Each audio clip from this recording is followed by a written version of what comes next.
Oh, There we go. and we'll do quick introductions again, but we'll start with Kenya. Yes. I think it's recording now, right? I pushed it. Yes.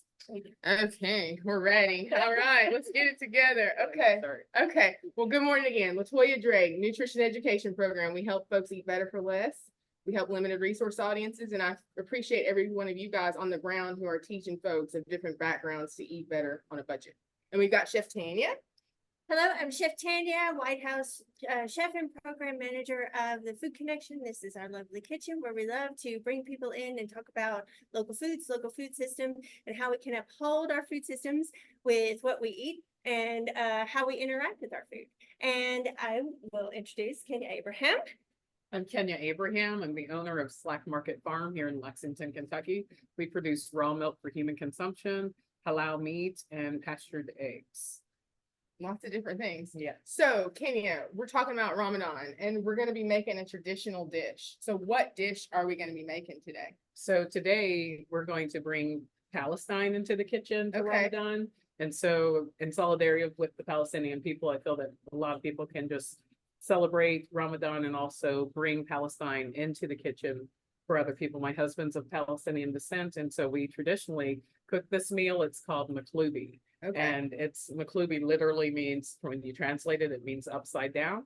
And so you'll see that it's a quickly flipped over pot of deliciousness that everyone's going to enjoy. And so I'm really happy to be able to show you everyone how to I'm do this excited today. to taste it. Yeah. So, Palestinians are some of the 1 billion Muslims across the world who celebrate Ramadan. So, what is Ramadan? So Ramadan is the name, the word itself, it is a month. It's the 9th month in the lunar calendar. And it is a time that God told us to fast during the month of Ramadan. It's one of the pillars of being a Muslim. We have to fast during the month of Ramadan. During this month, we believe and know that the Prophet Muhammad, peace be upon him, was given the Quran. The surahs were brought down to him during this month for the first time when the revelation was revealed to him. And so we traditionally fast through that month. It's in the surahs in the Quran, and it's also found if you look into the Bible in Jeremiah 36 verses 6 through I think 26, you'll find mentioning of the 9th month in fasting. And so that's So, something it's a spiritual practice. certainly. And what does that fast look like for a typical day? For a typical day, we are to not eat, drink, take medications or anything from the beginning of the day when the sun rises. So at dusk and then all the way until dawn. And so that can be depending on when it happens, because the month is in a lunar calendar. That's 11 days shorter than the calendar that we actually follow now. Yeah. So it alternates moves. through different times of the year. Okay. Every year it's a different time. And so as a Muslim throughout your life, you will, if you were a Muslim your whole life, you will have experienced this fasting in different situations. Winter, summer, winter times is a little easier. The days are shorter. Okay. But in the summertime, it's extremely hot. In certain regions, it's And very the hot. days are long. Days are And longer. you're doing lots of work if you're And a farmer. yes, you continue to, So, you do your jobs, you do everything as normal, but you spend a lot of time. Fasting is really to strengthen your inner being, your soul, and it makes your physical being come into alignment with your spiritual being. And so it's not just, oh, I'm starving myself all day.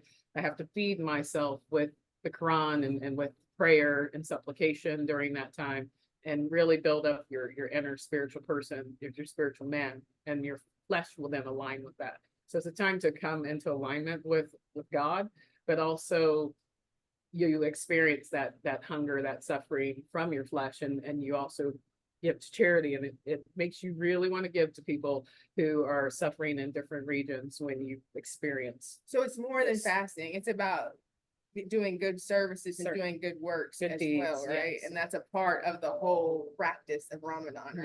Yes, and just that Oh, that's oneness, really that special. closeness. It's a really, really special thing. And we break fast in the evening with a meal called iftar.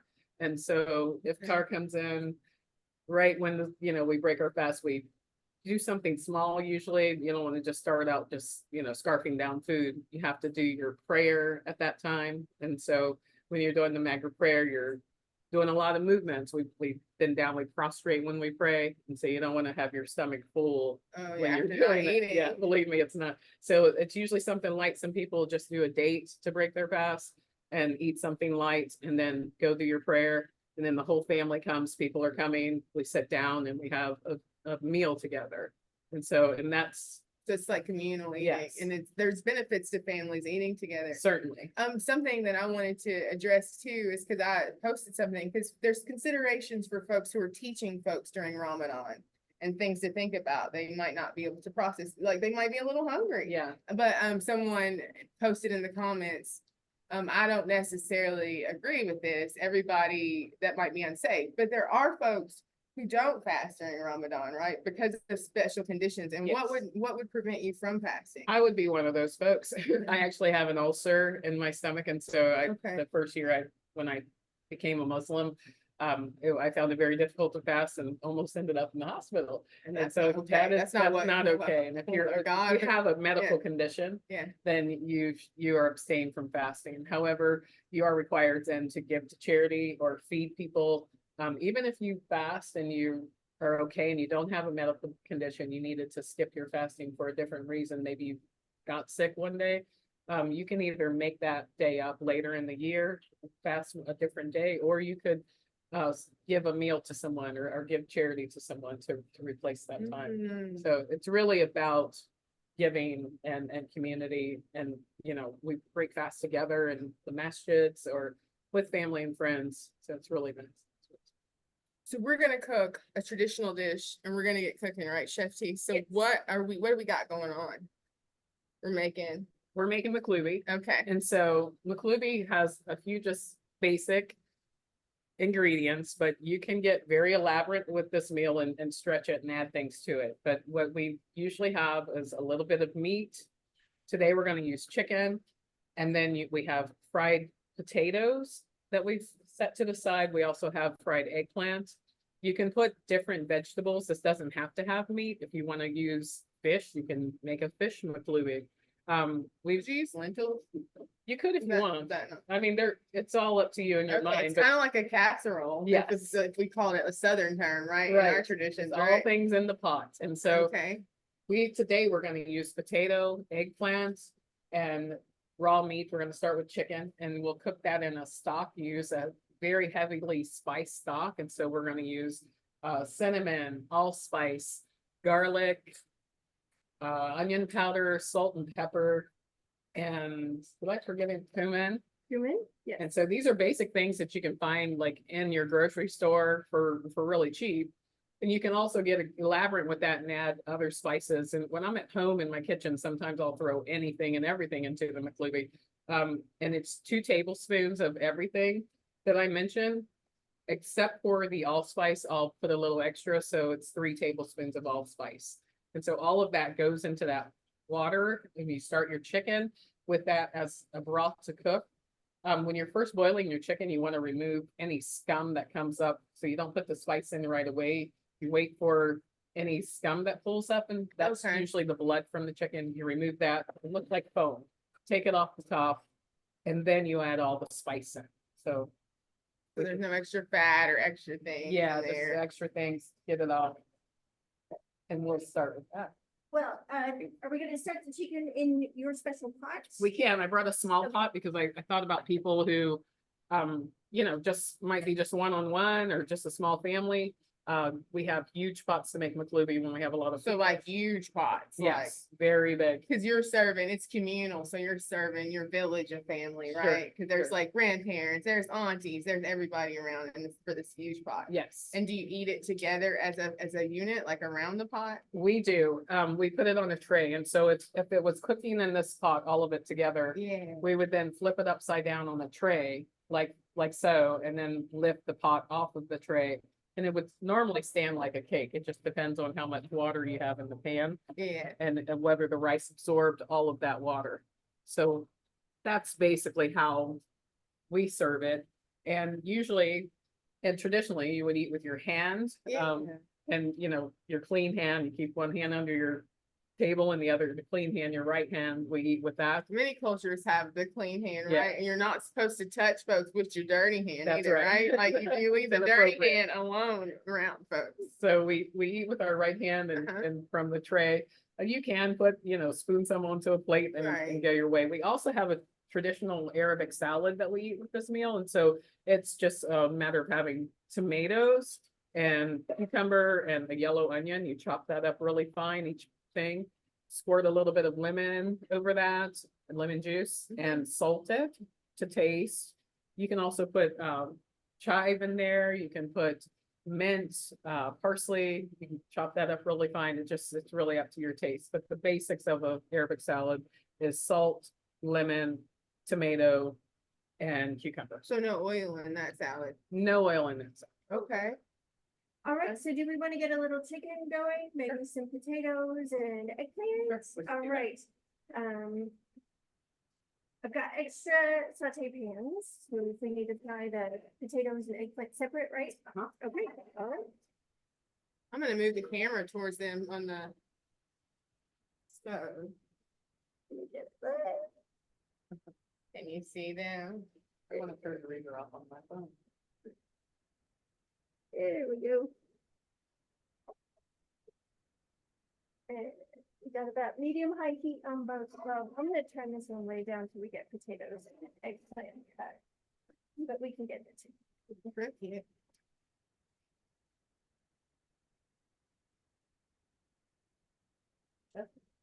We was way out. That's already. I have terrible. a cousin name. I know, I was just spent time with her. But she said she's great. All right, so how are we doing the eggplant? today? So the eggplant, you can either peel it or keep the skin on. I like it either way. The skin on makes it stay in better formation. There's different ways you can slice the eggplant. You could slice it wholly going down this way. Since this side is smaller, I usually will cut it off right here. And this piece I would cut in this way to fry. And then about, I don't know how many inches that might be, almost an inch wide in thickness. And each one that's going across. You would want to salt these and let them sit for a little bit just to get the water out of them. So you could line them around the bowl so they stand up a little bit. And this little, sprinkle a little bit of salt. To draw out that Yes. bitterness. And it'll let the water release from water, those. yeah. So they can sit, and then you would want to peel your potatoes. Peas. I'm gonna wash my hands. Remember food safety. We're always gonna wash our hands before we touch food. Okay, between you. We normally would use white potatoes. You can use whatever potato you like. Whatever you have on hand or whatever's at the store Or the farmer's market. or it's From your farmer's local market. farm, Thank right? you, yes. Yeah, one from a farmer. Or from your own field, the garden. Okay, Kenya, I'm gonna use a little olive oil in this pan to saute or start browning the chicken. You could, yeah. We actually just throw it right in the pan. You start ready. Yeah. Well, I'm gonna do it the way you do. Yeah, I just throw it right in the pan.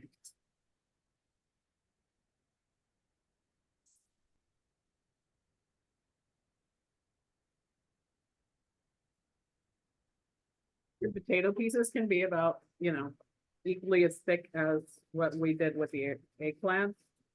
So,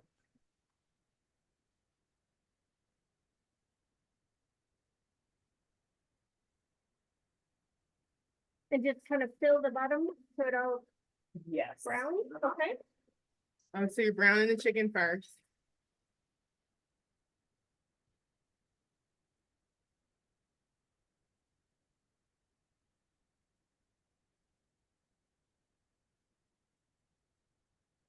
And do you season this as we go, or do we season at the end? We actually put the water in and boil it in the water. So you can go ahead and start the broth and cook it with that broth. With, okay. So you have a specific way that you like to cut the potatoes in We- like wedges. Yeah, I like wedges. My husband does not like that, but it just depends. I think that a wedge stays together a little better once it's in the next stage. And my husband would prefer a slice. And some people like slices, but they break up easy. And so I feel like a thicker piece of potato is a You're little gonna get more, your potato in the bite. yeah, and everybody can find the potato when they're eating from the tray. Right. And so I prefer it just to be almost like a wedge. And also depends on the size. These are smaller potatoes. If I have a really large, Idaho potato, I might cut it differently. It just depends on, your time. I find that quartering potatoes is a little easier than slicing them. So a russet potato, that's the one with more starch, right, Chef P? Yes. So it's gonna probably like be more mushier in this and fall apart. This might stay. Yeah, and in Kentucky, for some reason, I don't know the reason, if someone online does, I'd really be fascinated to know. Why we pretty much only grow waxy potatoes in Kentucky. We don't grow a lot of mealy potatoes, so. Right, I wonder if they just grow better in our soil. That's what we find. I see it at the farmer's market, a lot of red potatoes, and new potatoes. We do sweet potatoes really well. Yeah, we red do. Potatoes and new potatoes really well, but we don't grow a lot of the starchier ones like russets and Idahos. And you want about like an inch of those. Right Oh, there that smells should do. delicious. It's just chicken Right. going there. So you just want to put enough of the water in to go above the meat, Mm-hmm. and you get that going and let it start boiling. So this would be a type of meal that you would break your fast with, right? Yes. So it would cook a little bit of time. And Uh-huh. that's a part of the labor of love as well, right? Yes, part of Ramadan is, walking through the house and experiencing, smelling that food your mother's preparing or your family's preparing, and yet you're not able to eat it.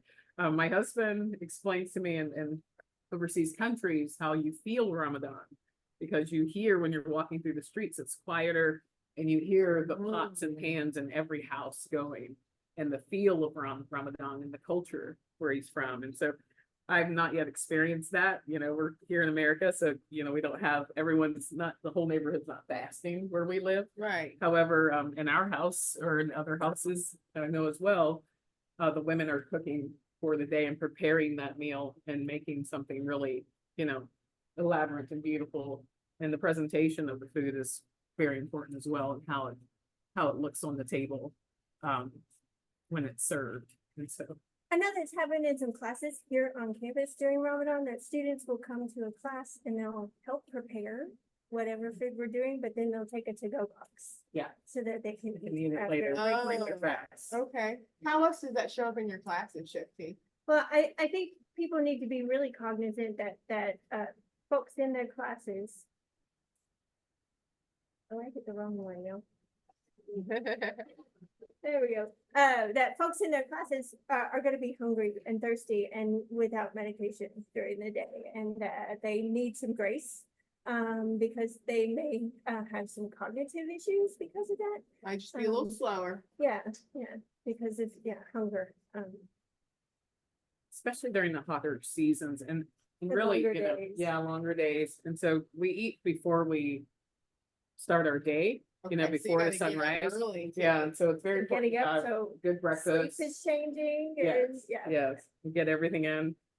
My children prefer lighter things in the morning, like fruits and things that are gonna hydrate and lots of water, So what kind of local foods would you enjoy for a morning, pre-day? We before do our class? yogurt because we're a dairy farmer. So Right, We right. have access to a lot of, yogurt, good things Yes. in the morning. So raw milk and yogurt, a lot of that going in with fruit. We sometimes will just do something very light, just some toast and with dates, and just very light things. You would think sometimes everybody thinks, oh, I need to gorge myself in the morning because I'm going to be starving all day, but that's not how, as a Muslim, we think. Like, it's more about putting in what's sustainable, what's going to hold you throughout the day. And keep you full. Yes. longer. Some people like a lot of protein in the mornings, Right. eggs and things like that. We, in our house, we just prefer light things, cheese and yogurt and water. Like a Milk. charcuterie situation. something What you're eating in the Yeah. morning Fruit, yeah. to break the fast, or well, you're still To fast, start it. to start the fast. Mhm. And our Okay. potatoes, I think probably enough for Okay. what we have. Maybe too much. I'm gonna stand. if it's minimal. Whatever you like, we're here for you. So these are still being salted. These good Yeah, and those- eggplant over And here. they'll see they're starting to get the water on them. That's exactly what you want, and so Oh, it cause draws it's drawing the water out. Yeah. Salt and water molecules are BFFs. They love bonding and then they love going places together. So when you cook an eggplant, Chef T, do you draw the water out somehow before you Yes. start? I'll usually? either salt it and sometimes some recipes will call for you to brine eggplant. Okay, And it just helps, especially in the hotter months, eggplant especially if you leave the skin on, can get a little bitter. right. And that helps, prevent some of that bitter taste. Okay, so if you're gonna make eggplant parmesan, you're gonna salt that as well. I Yes. want to start cutting the salad. Okay, So here, I'll move this. I'll just go ahead Can and, you Do I need dropped to- off fire. Potato? yes, we can go ahead and throw the potatoes in with some oil. You have vegetable oil? So they're gonna be fried first, those potatoes. Yes. Whoop, So we let should me be turn frying, this- cooking, and all of this can be done in one pot, or you can use several pots. You could, be frying your potatoes here and your eggplant here and cooking your meat over here. However, I have made McCluby just from one pot, a pot like this, and I've started with just frying the Frying your stuff. potatoes first, Okay. then the eggplant, and then setting them aside, maybe Cause keep we them like dirty, we like less dirty, less dishes. less dishes Yes, it dirty. can be a one pot meal, and especially if that's all you got, I've been in situations Right. where that's all I have to work with. And so, thank you. So that's where we use what you have. Here's a little That would tomato. be something with some chicken fat. Very good. This might better be suited for Chef T. I'm Cutting happy this to. salad. If you will direct me. Yes. Skimming done. Do we She's need gonna do to, it quicker. Yeah. add spices at this point? Yes, and so, I'll let you do that. You measure with love. okay. And so I've got all of the measurements already measured out. So this Right, you is- said about 2 tablespoons a piece, and about how many pounds of chicken did we use for the smaller pot that we're gonna make? Probably about a pound or, Maybe a pound. I think we have, what do we have in here? Yeah, it's about. About a okay, pound. just to get some kind of reference. Two legs, two thighs. 2 legs, 2 thighs, so about a pound of chicken. That We're could- gonna throw everything in. It all goes in the same way. This is the sediment. This recipe will be disastrous without sediment. So, Cinnamon is what makes the McCluby. yeah, I say it it, correctly? it does. Okay, It McCluby. really does Okay. make McCluby. Okay, I forgot one time I had my family over and I put everything else in. And you yeah. disrespected the McCluby. Oh, my You did sister not was put so, cinnamon in. yeah, my sister was very upset with me. Cause you could tell it just was not the same.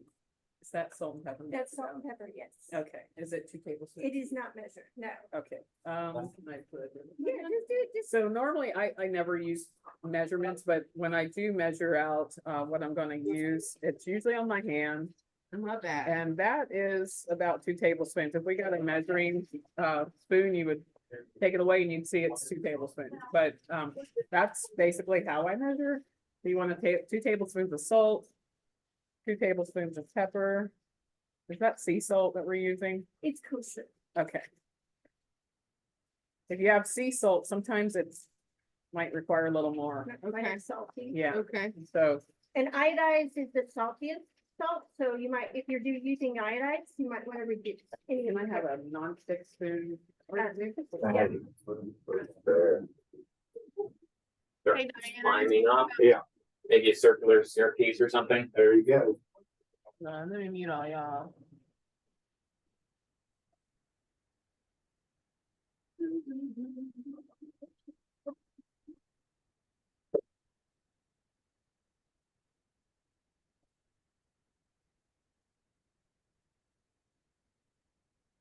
Oh, it smells amazing. It does smell so good. I wish we could be able to like put this.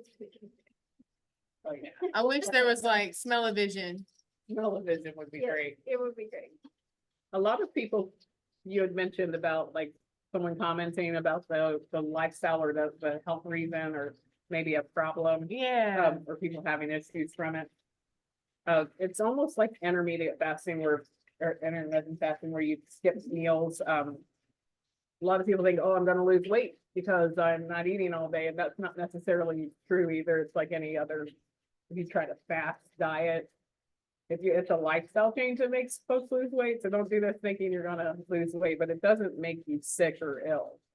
There's been lots of studies where people, look into fasting Because and this is Ramadan. similar to intermittent Yeah, it's fasting, very, very close. which is the difference, like how the hours Yeah. are spaced, Yeah. because we would fast intermittently. Mhm. And sometimes I do till like noon. And there are a lot of studies that show that the benefits of fasting. And so there's a reason, Right.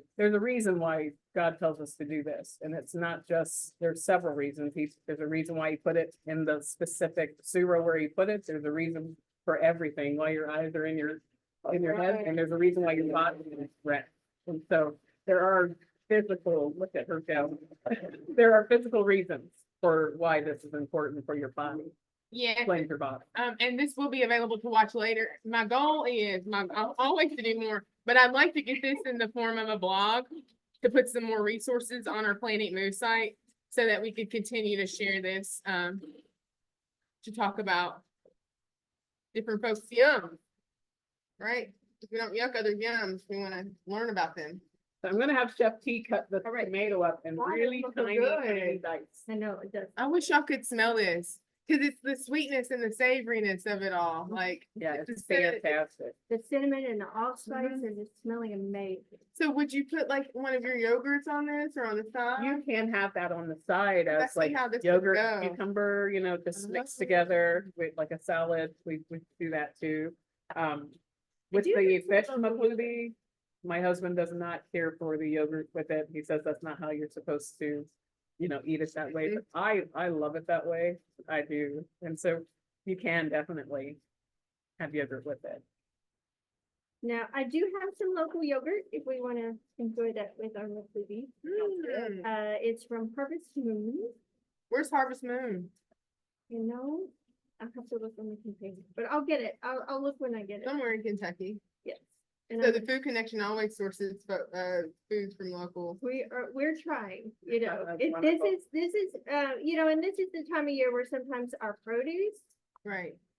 may not be, available. We do have some farmers who, if they're planting in hoop houses or greenhouses or tide tunnels, might have some stuff. Like I just got a text from a farmer here in Lexington to say that he has some baby kales and some. Oh, cause it's gonna arugula. extend the growing season and where it's been warmer, there's some stuff coming up. So Yeah. some greens would be coming up, the Greens. cold weather stuff, Sprouts. sprouts. Some, we do have probably very soon some, root veg if they were started early enough. So maybe some carrots, radishes, turnips. UK South Farm had some rutabagas the last time I went to Okay. the stand and they What are were we doing with lovely. rutabagas? We made a root veg roast in an iron skillet. We peeled and sliced those and put them in a little oil with some fresh herbs and just roasted them together with some potatoes. So the turnips, the rutabaga, and the potatoes, marvelous.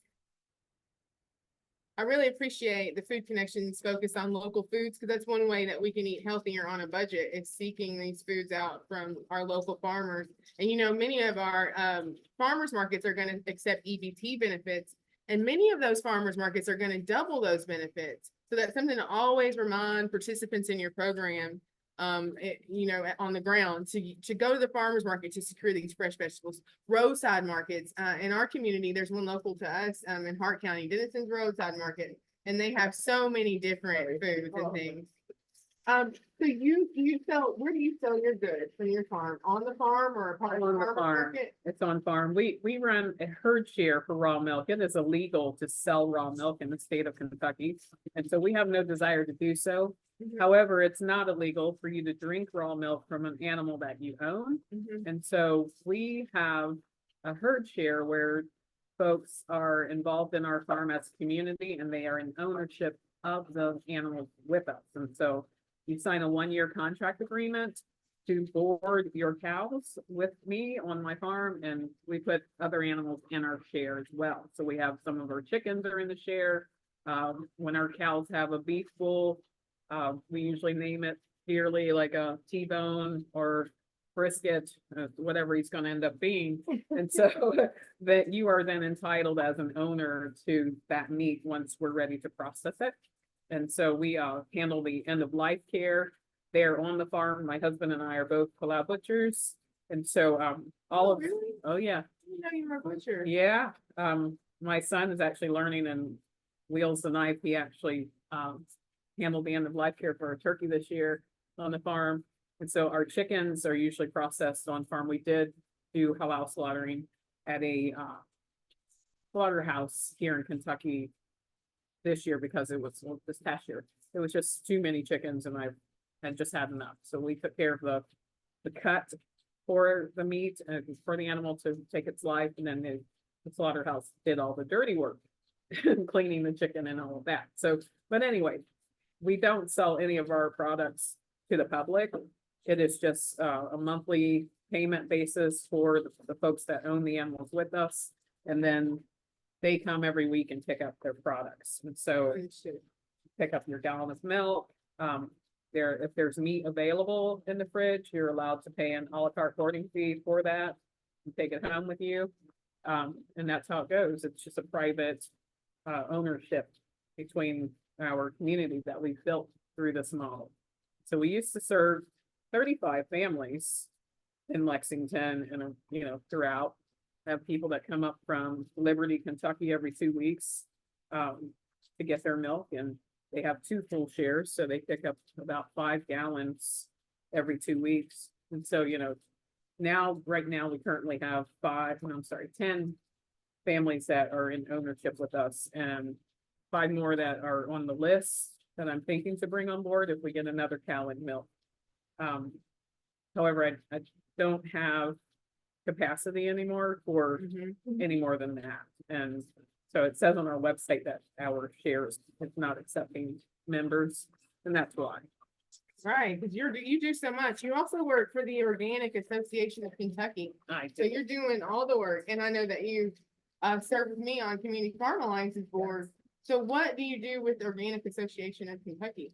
I am the Organic Transition Program Manager. Well, what is also, because like folks might not even know Yeah. that. And that's the you know, we have all of these names that are short. I can't get the words right. Words are taken from me since COVID, y'all. I cannot get this. We have all these acronyms.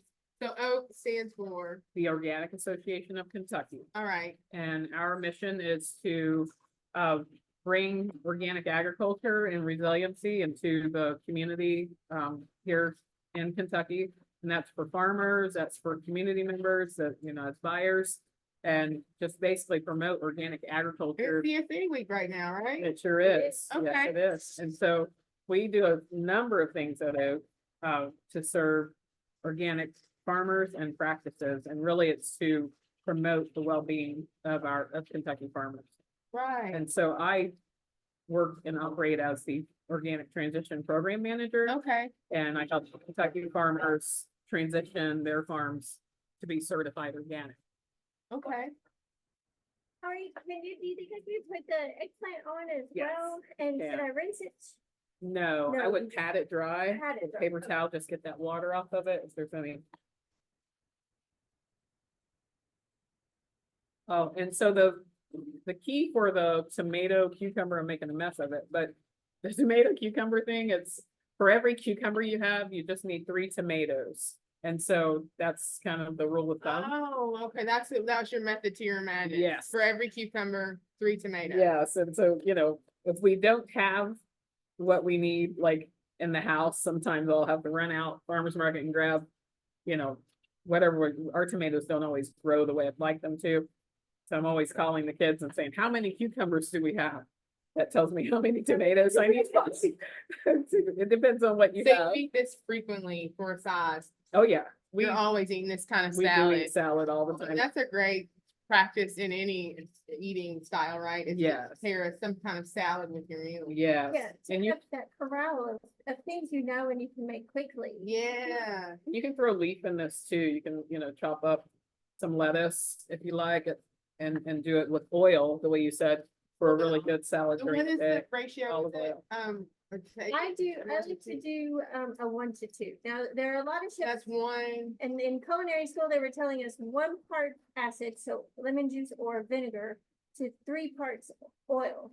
I like my vinaigrettes zingier than that. I so like I mine do too. 1 to 2. So 1 part vinegar or lemon juice to 2 parts oil. And that could be balsamic vinegar, red rice. Let me tell you, there is a whole world of vinegars. Yeah, There's there a are. whole world of oils, so you can mix and match and taste and figure out which. are your favorites. Duarto's is a great local provider of. They have local stuff. They're at our farmers market every weekend, and they have a storefront. really? Yes. They give out samples, so. They'll come to the Bounty of the Barons like every once in a while during our season. We don't have them every time. We're not a big market. like that. Those potatoes look Looking great. good.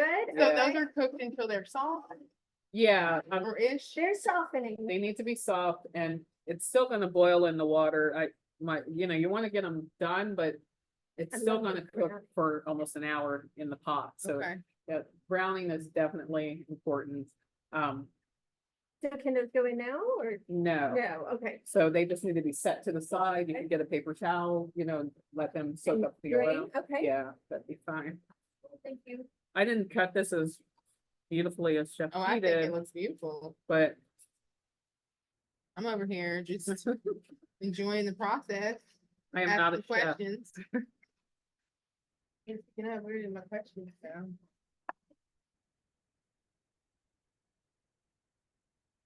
Then actually. I'm proud of myself, y'all. You're doing great. What you shouldn't do, but I did it. That looks delicious. Okay. So when you're doing your good deeds, what kind of things do you do in your life to make an impact during Ramadan? Do you have a specific? We definitely give to charity. Especially since I am not fasting, like I have to think about what can I do to serve my community or to help people in places that are, underserved or in areas that need help, not just financially, but maybe spiritually. We create projects. My kids have a few things that they do. One is an online course called Manpower, and they have Khalifa projects on there. And so Khalifa, what do you mean? Khalifa is like the leadership of Islam. And so Oh, okay. showing the world, showing people in the world good deeds and good examples, and not just for, oh, look at us, we're showing off, but really for the benefit of being a good person and spiritually sound person and, loving humanity. We try to encourage our kids to love humanity and find their humanity in everything they do. And so we'll do charity drives or, give to organizations that we know are on the ground doing the work. All right. And so it's a lot of money that we send or items that we might collect and send overseas sometimes as well, to families over there. My husband's family is mostly in Jordan. He is Palestinian, but they were displaced in 1972, I believe. And so his family is mostly in Jordan. And there's a lot of people there that need help with things, and so it's just trying to give, but also Kavem, when he was young, we did a social media presentation for our website about halal meat, and he did a little Lego video. I think it's still on my website. So he just taught about what halal slaughtering is, why it's important to handle the end of life care of your animals in this way, what it means as a Muslim. And he was about 8 years old. He's embarrassed about it now, but Precious. yeah. So Really just a cool. quick description of what does it mean to have halal meat? So halal means, the word itself means permissible, when you translate it, and permissible by God. And so God explains to us in the Quran that we are supposed to eat meat from animals only if they've been killed in a certain way. He also mentions a way not to eat. Is this killed Uh, with respect? It's more about the method that we use, and it definitely is respect, but it's more about the method that we use to take their life. And so they have rights in their death. And so you're to ask this animal for permission to take its life by calling God's name upon it. And also there is a particular way that you cut the jugular vein so that they don't feel any pain. And it's basically, they basically pass out. Your knife is to be so sharp, I mean, extremely sharp, and they're never to see that knife. They're never to see blood in front of them from another animal being slaughtered. They have to be in a calm state. You got to give them water and basically wait for them to relax before you do it. There should be They're no not killing anyone, or like, well, butchering, let's make sure to say the yeah, right way. butchering. But Thank you. in fear. I like to in say end fear. of life care. 'Cause I like end of life care. it's That what it sounds really is. respectful to the it's what it creature. is. Yeah. But like, so you're not doing that in fear. So Yeah. that's interesting. And And thank you there's- for explaining all of these. There's things. studies that have proven that, the way that we actually handle our slaughtering and many slaughterhouses today, like blunt force to the head, electric shock and different things that, and the animals going in and seeing, blood or smelling, they smell blood a mile away, especially they're herd animals. And so they're used to predators. And so they smell blood and instantly, if you take a cow into a room where there's blood, believe me, we can't even handle end of life care in our barn during milking, or we're not going to do that anyway. But like, if there's something going on where they smell that smell, they get very nervous. It's just not good for them. And so that adrenaline starts pumping through your blood the same way Mhm. adrenaline goes through your body if you were afraid for your life. And it's been proven by studies that adrenaline is toxic in the body and it goes through the bloodstream. So it's going into every aspect of that animal. And then we end up consuming that meat that has those toxic, chemicals in it from an animal that was afraid. And then another more superficial thing is it makes the meat less tender, is what I've read too. Have you read anything about that? I have read that. It makes it more tough. Yeah. I've heard that, and I've heard that it affects the taste. Yeah. Yeah. And it, there's also the way that the bleeding has to happen in order for all of the blood to be removed from the animal. The jugular vein is directly connected to the brain and the nerves behind it. So the cut has to be done a certain way. You're not to cut all the way through. You don't cut past, you don't go to the nerve.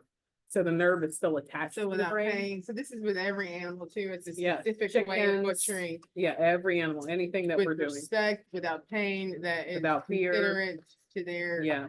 their feelings. I tell people all the time, if you don't believe in God, you will after you watch a halal slaughter done properly.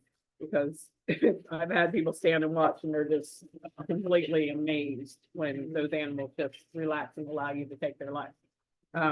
It also is the bleeding with that connection to the brain, the nerves are still attached. And so the brain is sending to the whole body and telling the nervous system that I need blood, I'm not receiving blood.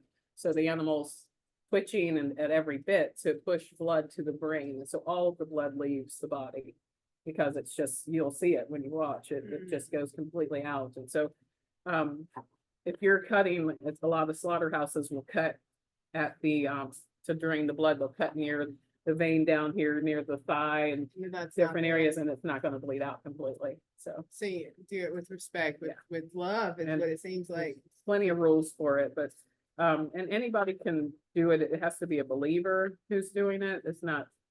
It's the same as Jewish kosher slaughter. The method is the same, except they have a rule that only I think rabbis can do. Oh, And okay. so as a Muslim, understood. if you're a believer, you can do this process with an animal. Understood.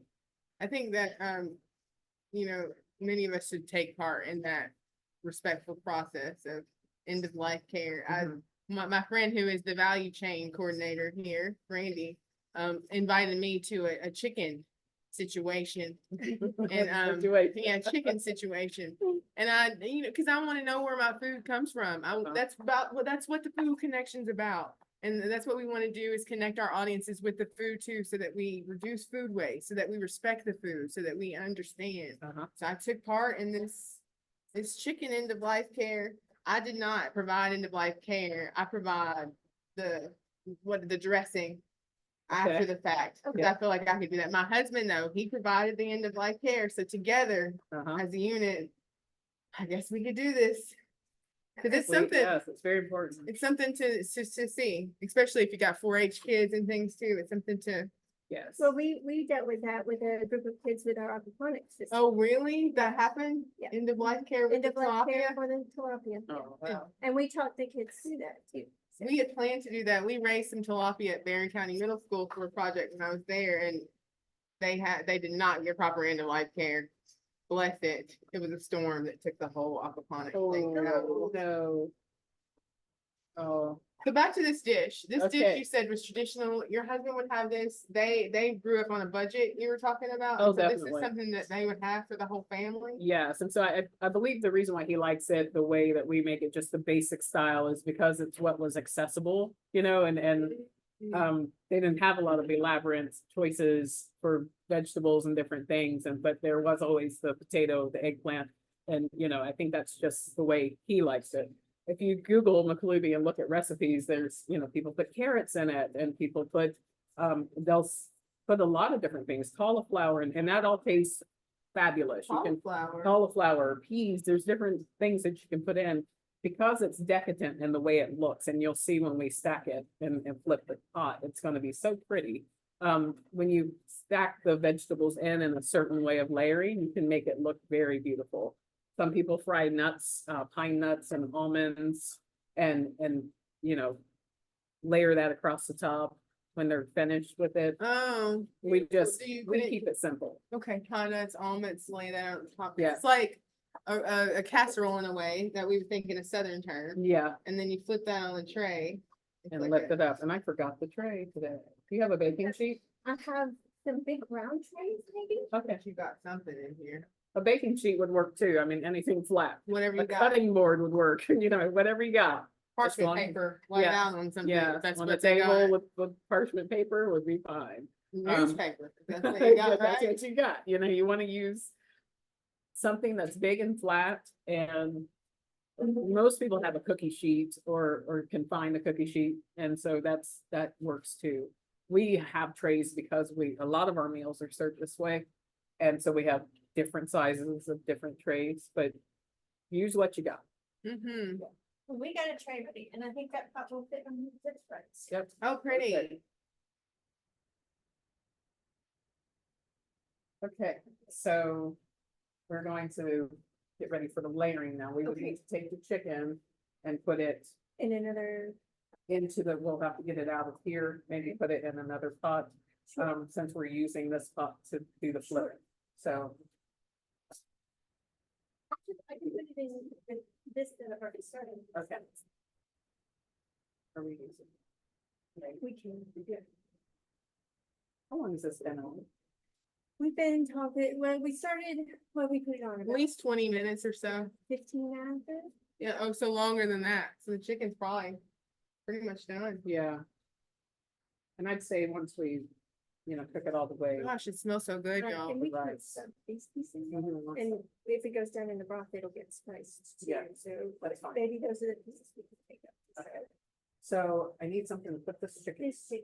Do you have tongs? I can grab these I out. do, there's a pin hung right on the oven door, the Okay. left There is, side. Yeah. okay. Goodness, all those smells. It reminds me of, I don't know if you guys have any familiar with any, Caribbean food. It kind of smells like jerk a little, because jerk has a lot of It's not allspice. outside, yeah. And I really love a good jerk. Yep. It's It would be very similar. And all the foods we talked about last month, the African heritage diet, but you can see evidence of that diaspora in this recipe too, like similar kind of Mhm. soulful flavors. Okay, So this is how- yeah, and I need something for pouring this broth into, because we're gonna come back to it later. So Okay. you don't wanna dump this broth out and give it to your dogs or anything. Okay. You wanna use this for, making the rest of the recipe. All So right. we'll need to pour it into there. You need a shaky. hot pan? Or you need- well, I think I'm okay. I just don't wanna make a mess. This move off. Oh, yeah, it went smooth. So you're gonna pour your broth out. Oh, perfect. Look at that That was size. perfect. And now you have your empty pot and you're gonna start layering. So we're gonna use the chicken. Go in first. All right. Goodness.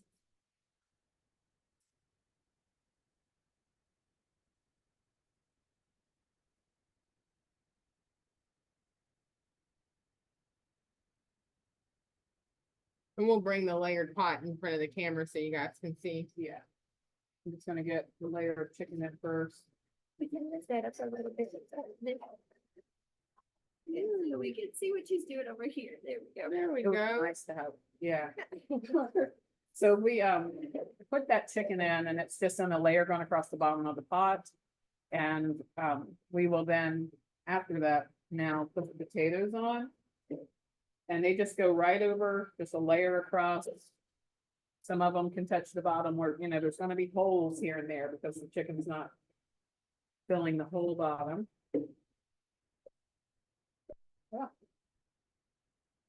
Probably should have used the brown paper towel. It's okay. Stick to this. I'm gonna use my fingers. It's fine. I'm at home. I was just about to say whether. Just use your fingers. 'Cause Easier. it's gonna cook out more. I trust you. I watched them, I promise. Okay, because you want to drop these in like to make it a nice layer across. Okay. So Layer. layer of So potato. We're like, it's like strata in the earth. Yep. And there's like, that's another reason why I like the wedge cut, because that wedge can fit down in different places and it, We're just playing Tetris. That's Yeah. all it is. yeah. And so now there's a layer of potato that covered that chicken. And then we're gonna go with the eggplant. That's next. I cannot wait to put this in my mouth, y'all. And if your eggplant burns, mine often does, because I can't do two things at once, I will end up talking and I'll lose my eggplant to burning, but it's never a loss. I just put it in anyway. It tastes great. So That chard is gonna Yeah. offer nice flavor. yeah, it's not a problem. Do I need to drain the rice? Yes, we should drain the rice. We had soaked rice in water when we started this, and that just helps make the rice cook faster. So, Cause we wanna have time to dump this before we wrap up at 10:30. Yeah. If not, I'll have to do a video and you'll have to catch it on Facebook. so here's the eggplant layer that we put in. Delicious. Yeah, and if you were doing any other vegetable with this, you would layer it, you know, carrot, whatever, cauliflower, whatever you want to use. You would fry it first and then put it inside of here. So everything, Always fry it. fry it and then put it. Can you roast it? You could, I've tried that before, trying to be like a little more health conscious. It doesn't taste exactly the same. Dang. It never does, but I mean, you gotta do what you gotta do. It's an option. Yeah, it people is are an trying to option. cut that down. Yeah, but I mean, we don't eat this every week, but I'd like to. We probably eat it maybe once a month, so. Is it a clean spread? if Thank want you. that? That would be nice. And so the rice is just going to go over the layer. And when you get it in, you want to shake it a little bit. 'cause It's gonna seep down Yeah, in it's there, all in in the there. crevices. I just give it a little bit of a shake and then put the rest in. And this is the jasmine rice we're using today. Yes, I prefer jasmine rice for McCluby. I love it. You can use just about any rice, but white rice, any white rice would be nice to use with McCluby, but I prefer jasmine. We talked about what a brown or a wild rice would Mhm. do. That's just gonna lengthen the cooking time, Yes, correct? yes. Yes. So instead of like a 20-minute cooking time for 15 to 20 minutes on white rices, you're gonna go about 40 to 50 minutes on anything that still has a hull on it. So that's Yeah. brown, white, even your red and black rices, if you have those around. Okay, so now you have a layer of rice and it's probably about an inch above the potato, eggplant layer. How much rice did we use? We use four. 4 cups. 4 cups ended up being right, okay. Yeah, For that pan. for this Right. pan. And so That's about now we're 6 gonna quarts. take our broth back in. Do we have a ladle? Yes, right there. About an 8-quart pan. Here. Oh, yeah. Yeah, I think Right. that's neat. try to get ready and then I lose it. So all of your broth is, and the like spice that's in it might start settling at the bottom, so you want to stir this a bit. And you want to spoon over, make sure you got plenty of spice in that spoon. And you just start putting it in like so. You don't want to Oh, so it disturb the doesn't rice. do, Mhm. You don't want to disturb that rice. the key is keeping it formed, Yeah. right? And it's really thick spice right now. You can like see the way it's settling on top of the rice. There's a lot of spice in here. I'm on it.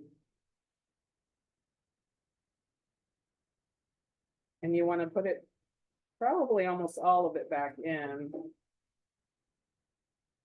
So that's gonna be enough. You won't need any additional water. You should not need any additional water. The rice is gonna cook in that seasoned liquid. Seasoned broth, yeah. And you just need enough to go over the rice. So as I'm pouring it, it's kind of soaking down in, running down through them cracks and crevices. And if you shake it a bit, you'll see it'll go down even more. And that's just the broth that the chicken was cooked in, right? Or That's you can correct. cook that broth, you can use the veggie stock or did you use the chicken For broth? this one, we did use veggie stock. Okay, so it's gonna make it more flavorful too. And then it's cooked in the chicken, so it's gonna be super flavorful. So that is one way to add flavor to your dishes without adding fat, salt, sugar is infusing flavor. So when we cook here in the kitchen, we save all our veggie scraps and just put them in the freezer. And at home, I just keep a gallon freezer bag in my freezer. When I cook anything that I think would make good veggies for stock, I just throw in that bag. And when the bag gets full, put it in a pot, cover it with water. If you have some bay, some dried herbs, maybe some thyme, any little veggie scraps that you think you Even this- won't use, Can you use skins of potatoes? you can use skins of potatoes. They're wonderful. The one thing you did say was maybe not a cabbage, Any like a kind of- purple yeah, cabbage. Citrus veg, anything that has a strong sulfur flavor will flavor your stock. So unless you're gonna use it for something that has that flavor, I would not use like cabbage, kale, or broccoli or things like that in my stock unless that was my purpose. Okay. It's gonna make it strong. So I just turned this on high and I'm measuring with the spoon. When I touch the rice in the pan, the water level is to here. So it's about, about an inch above the rice is what you want. And that's about right. So Some it came out people use, perfect. like the first digit of their finger when they measure Yeah, for that. yeah. It's kind of hot, so I don't look. Yeah, if you're doing it cold and you're, Yeah. especially if you're doing like the peel off method where you're putting it in the oven, Mhm. a lot of people will just say to the first knuckle. And Gotcha. that's plenty of water. So this lid here, I put on and I put it on high and it's gonna stay on high. And this part, you just kind of walk away from for about 20 minutes. You let it boil for 20 minutes. And then after 20 minutes, we're gonna go to medium high for about another 15, 20 minutes. And then you turn it to low for another 15 minutes and it should be done then. And so we're gonna let this magic happen and we'll come back to this to flip it. When it's ready. All right. So we may have to flip it on Facebook Live Yeah, or I like think- later on Yeah. on our sites We because can record it. we can record it and get it to you guys, but we can continue our discussion a little bit about Ramadan and the And salad, we'll right? finalize the salad. Oh, yeah. Yeah. Oh, we could do the salad now. Let me So pull this back. we've gone ahead and gotten I forgot the onion. So we've got the tomato and the cucumber cut. We'll need to cut an onion. I'll leave that to Chef T because she's amazing at cutting, chopping. Oh, Lord. I see a long piece of cucumber in here. That's my style right there. Too long. I'll just keep that. Bless you. Agree. All this learning can't get the thing out. Did you see my text on the phone? Yeah. Did I get it all? Yeah, I was just making. I was seen like, that, did so it I was blur like, again? Yeah, no. All right, so when we did, I love showing people how to dice and we're doing small dice of it, right? Mhm. Oh, yeah. Right. It looks like Does it look- magic when you do it. Yeah. Pull that back so you can see. So we got, the first thing we want to do is we want to get a nice stable hold on our knife. And that is right here in the middle, where at its widest part. So I like to choke up on my handle till I am pinching on the spine of the knife. That keeps all my fingers tucked up away from that nasty blade. And also I'm holding it at the widest point, so that gives me lots and lots of control. And the first way to start breaking down roundish objects into mostly cubish or squarish objects is to start squaring it off from the beginning. So we're going to top and tail this onion. And I like to say I like to take off the North Pole. And I like to take off the South Pole. And we're going to get rid of that. And look at that. I have that nice stable surface. It's not rolling around on me anymore. So I'm going to use a claw over here. We call this the Wildcat claw on this campus. And that keeps all these fingers out of the way of my blade.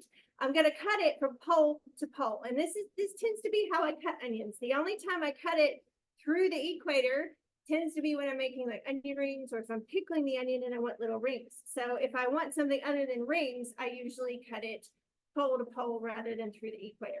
Now that I've got this halved, I can pull off all of this papery stuff. We don't want to eat that. It's tough. It can be kind of bitter. And sometimes onions have to be cured, and sometimes they sit for a long time after they're cured. That's why we let them sit out in the room temperature. We don't refrigerate them. But see, because of that, sometimes we get a little bit of browning. I'm going to take off that layer right there. Sometimes it's still a little papery, a little leathery. You should take that off. And it's so much easier to take that off now before you chop it up. So I'm going to put this half of an onion really close to the edge of my board, because I'm going to be making horizontal cuts. If I did it over here, my knife would go diagonal. So I'm going to do it right here, and I'm going to make really thin slices, maybe about like an eighth of an inch, quarter of an inch. Let's say quarter of an inch. I don't know about an eighth. And I'm going to go not quite all the way through the onion, because I'm probably not going to use all of this.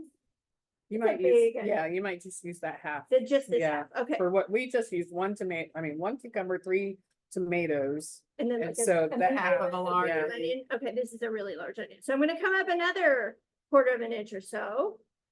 Not quite all the way through. It's like there's a little force field right here stopping my knife. And another quarter of an inch. And so I've got all these slices, but because I didn't go through this end here, they're all held together. And that is part of the reason why I cut in this direction as well. Now I'm going to turn it toward me. So I say the open end is toward me. The part that's still held together is away from me. And I'm just taking the tip of my knife and I'm pressing straight down. And that's going to make a bunch of little sticks that are held together. And these slices I'm trying to keep to around a quarter of an inch each. And when you get over to the end, you have to be careful about making sure that your fingers are nowhere in front of that blade. And then if you flip it right back to where it was and cut across all those little sticks, quarter of an inch slices, you get a perfect small dice. Looks like magic. When I learned this in culinary school, I was actually like, whoa. You just thought. My world Steak. just opened up, because Yeah. I used to hate chopping, and now I'm just like, oh, I can whiz through half of an onion like that. I just want to make one comment. You cut from the North Pole and the South Pole. I noticed the South Pole is where the root would have been. The South Pole is where the root would have been. And I've been told that if you keep this connected as long as possible, that the smell and the root of like all the fumes won't come to your face. It as does bad. hold the onion together, so I think that, and also it gives you those nice clean cuts. Uh-huh. When you have clean cuts, it doesn't tear as much, and so when you're not tearing, you're not releasing as many of those compounds that Mhm. irritate our eyes. Yeah, okay. So that's probably based in a good reason to hold the end together. All right, and I'm going straight in. Going straight in, and then we're gonna squeeze some lemon juice. Okay. I like to roll my lemons just a little bit. It breaks up those little juicy cells inside a little bit, so you get lots of juice out. You just use the juice of one lemon? Yeah, for this size, I would just use 1 lemon. And you're just gonna have that. And now we have a handy dandy juicer here. If you don't have a juicer, it's real easy just to take a fork and push in the middle of here and twist around the fork tines. That we are about to get it, aren't we? Yeah. I didn't even know this was supposed to rain today. Maybe I didn't look at the weather. First of all, something just appreciate the smell of fresh citrus. I just love that smell. And we're gonna squeeze that half over. And that keeps all, I like a juicer too, because it keeps all the seeds, the pips from going into your dish. Yeah. And I actually have one of those old school juicers, like with the reamer and. Oh, yeah, that has that. this one. That's what it I have one of those. They have those pretty cheap at like a Marshall's or, one of those kind of stores. Or if your mom collected Tupperware when you were growing up, and you inherit it. Walmart has those too, yeah. I will say one more thing I just remembered. Because this salad normally, because if it was actually today was Ramadan, we would not put the juice on right away. The lemon juice extracts it makes the tomato start to extract its juices and the cucumber, and the salt does that as well. Yes. And so if we were preparing for iftar, we would just cut the three things, the cucumber, the tomato, and the onion, and we would leave it set. And we would not apply the lemon and the salt until we were ready to eat our meal. Ready to eat. But Okay. for time, I wanted them to see how it's done, but basically from here, we're just throwing in some salt, and I would probably say a tablespoon would be all right. Which would be that. Looks like a salsa almost. And then it's Think pretty about the much similar like a thing salsa. without lemon and still lime, Uh-huh, right? yeah, and it's very similar to it. And so we also can use mint I'll come flakes. back. Yep. So we've got some mint here. You can use fresh mint from your backyard if it's taken over like it is at my house. We just run outside, grab some mint from side of the house and rinse it off. I would say about maybe a tablespoon of mint. So because it's dehydrated, you're gonna use about 1/3 less than you do of fresh. Thank you. Yeah. Good enough. 1/3 less dehydrated. And this is all to taste. So once you stir this up and you taste it and you feel like, oh, like I could use a little more lemon juice in this, it's fine to do it. It's fine to put more salt in, whatever you need. So we basically need a spoon for stirring that. That'll serve. Easier to use in that bowl. So we're just gonna stir it up. Oh, beautiful. And it is so pretty. Red, white, and green.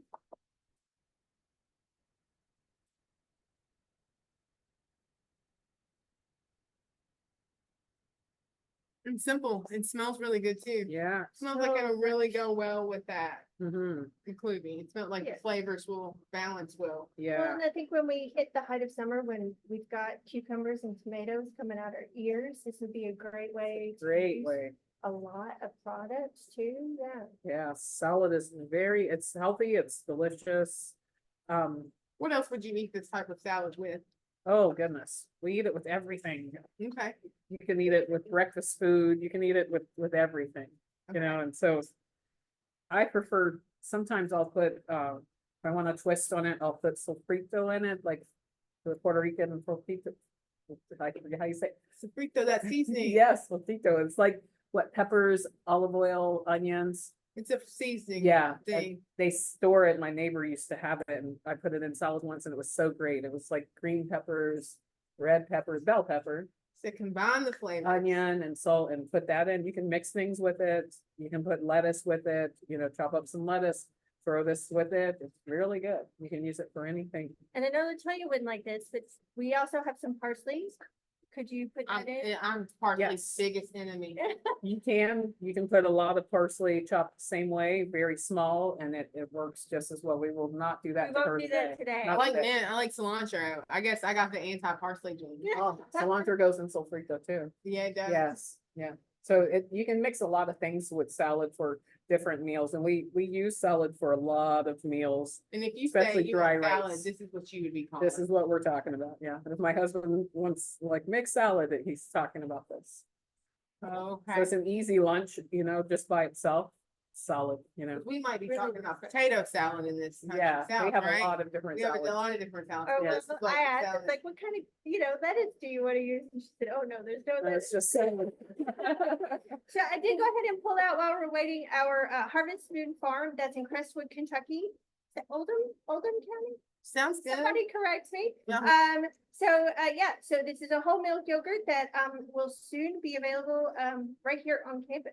So Well, we're very bless. happy about that partnership. Can we find that in stores? I guess. You it sounds can, like it's probably what do you folks are know over. Locals in Frankfurt? Oh, yeah. Yes, this is Locals is where I've very- sourced it so far, yeah, because I can't order it yeah. yet. It's at the pub and pizza, that's. The- Burger's the- Place. yeah, Burger's Place. Yeah, the Food Hub and Pizza Pub, which carries a lot of local products, both like meats and whole veg, and then some value added things as well. And they have great pizza, So so. there's more spots like that popping up across the Yes. state, right? Yes, and they also participate in the local food procurement assistance program. Oh, Distributing boxes. LFM, yeah. LFPA, so that distributing boxes to people who need some locally grown fresh food. And that's something to look into if you're an educator in a county and folks are doing those programs, because you might could partner with them to do classes, to provide resources. From the state perspective, I've given some of those our calendars, our NEP calendars to Lindsay Crumbie, who's over the LFPA program. And she's able to put those in some of those boxes so that folks have access to that, because it's limited resource audiences who are Yes. getting those boxes, right? Yes, yes, and those recipes are super important if you've never encountered certain, let's say you've never seen bok choy before, and that's in your box for that week. You know, having a recipe to at least begin to experiment with that kind of vegetable is really. Oh, yeah. And with this program, we want folks to think outside the box as it relates to their traditional flavors. Because what goods are all these recipes and foods if they don't taste like something you'll eat? So we want you to think about differently what are your clients and participants eating, because they might eat differently than you. Yes, yes. And that's It's okay. important to be familiar with it and even maybe get comfortable with it if you're uncomfortable. You know, we always have the term hello bite, you know, it never hurts just to take a bite. Hello, bite. Were you gonna say something about our dish? I am. I'm not sure. I didn't pay attention to when we put this It's on. like like- 9:58. I did. Oh, thank you. I I got know so we have- caught up in the onion. I forgot to look. Okay. It's life changing. That's what we're here for. So where are we? Are we at 20 minutes? Yeah? Yeah, 13. Okay. So we're almost at 15 minutes.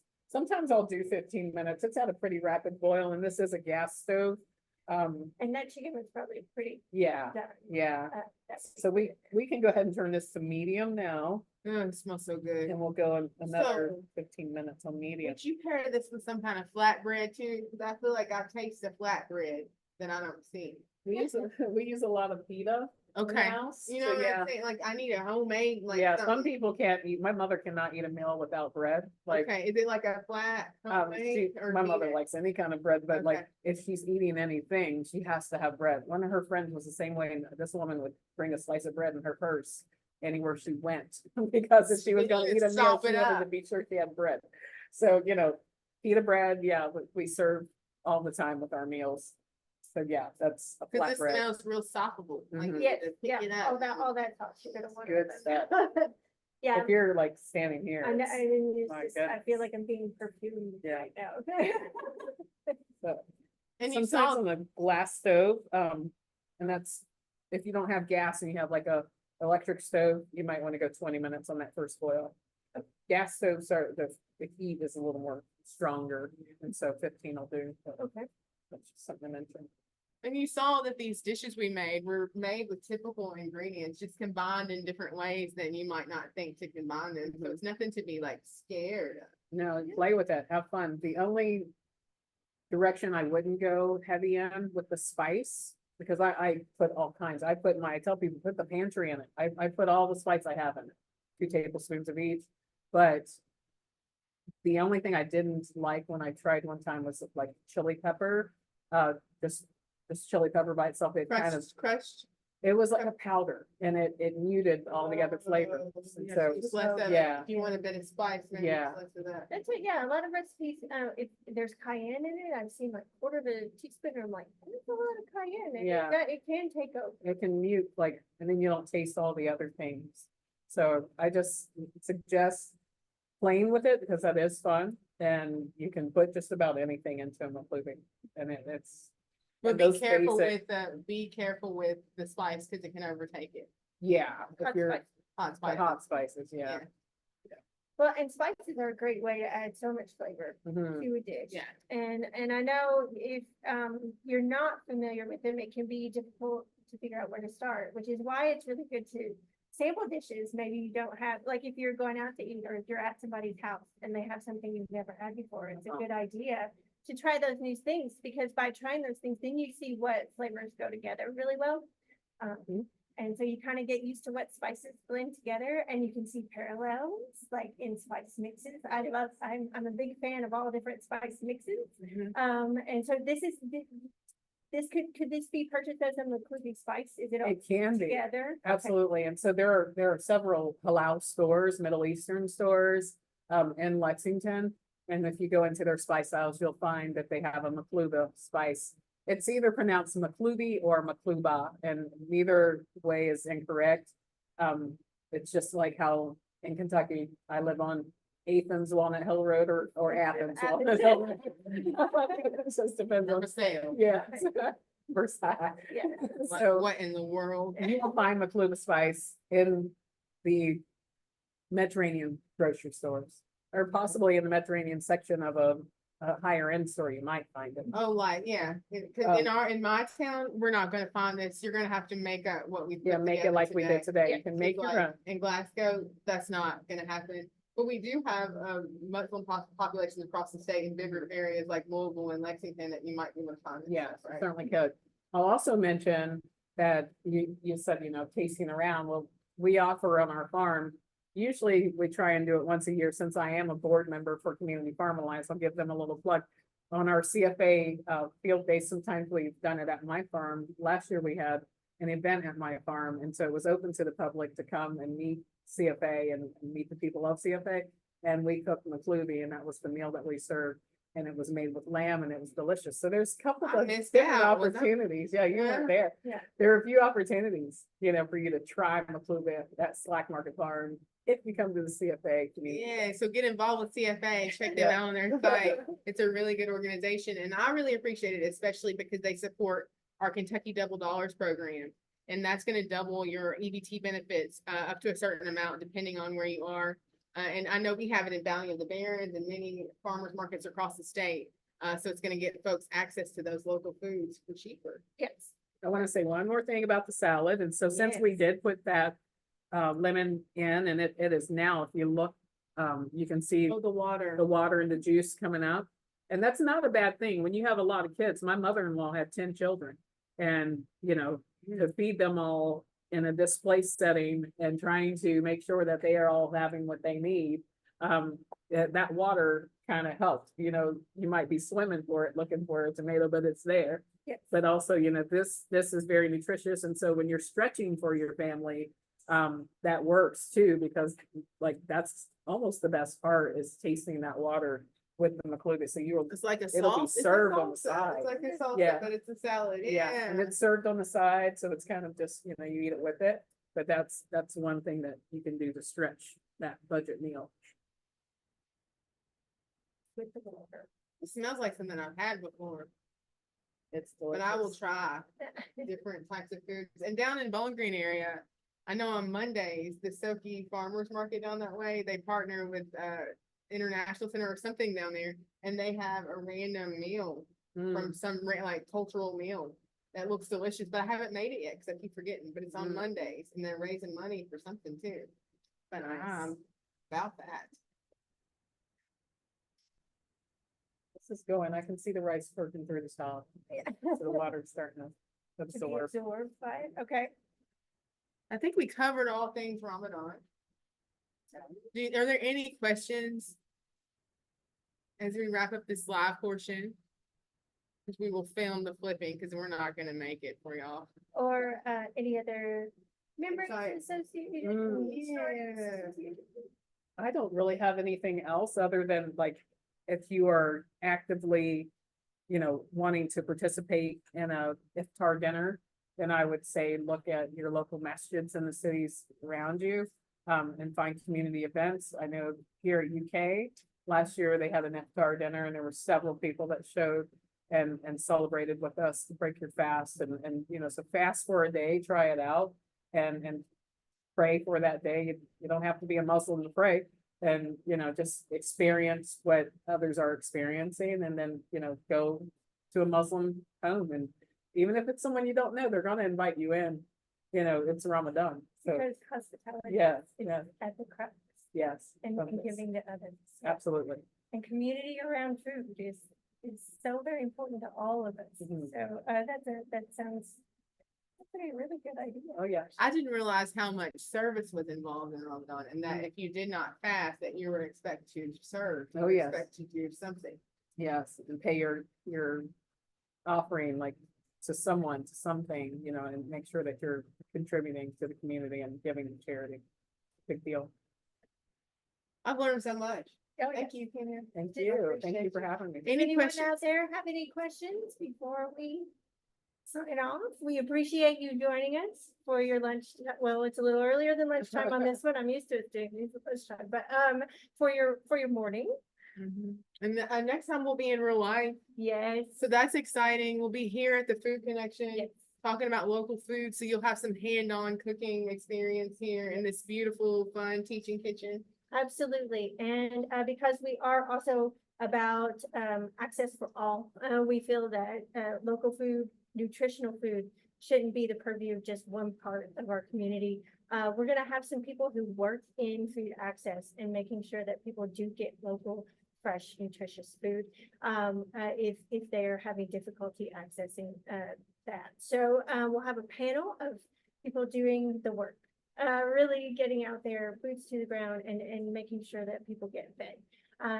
Because sometimes when we think of local food, we think it's a bougie thing, or we think it's just for the elite. And we're here to say that that shouldn't be. It shouldn't be just for one section of our community. It should be for everyone. We all should be able to sit down at the table.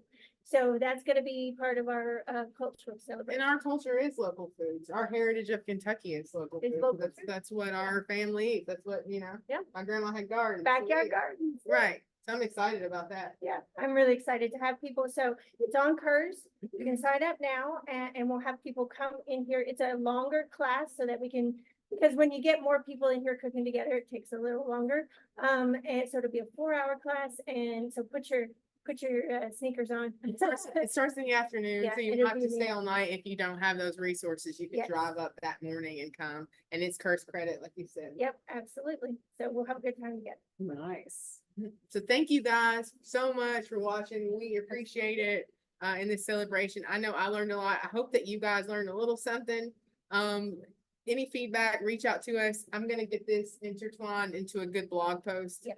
as soon as possible, and hopefully get this recipe approved by Jeannie as well. I know our black eyed pea salad recipe from last month, I still Yep. need to put that on Planet Move, but you Did you can get find it. approved? Yeah, you can find it at Old Ways website already if you Yes. want to check that out. But we really appreciate y'all watching. All right. Thank Thank you all you. so much. Check out Facebook to watch us flip this in a little bit. Flip the pod. Bye, y'all.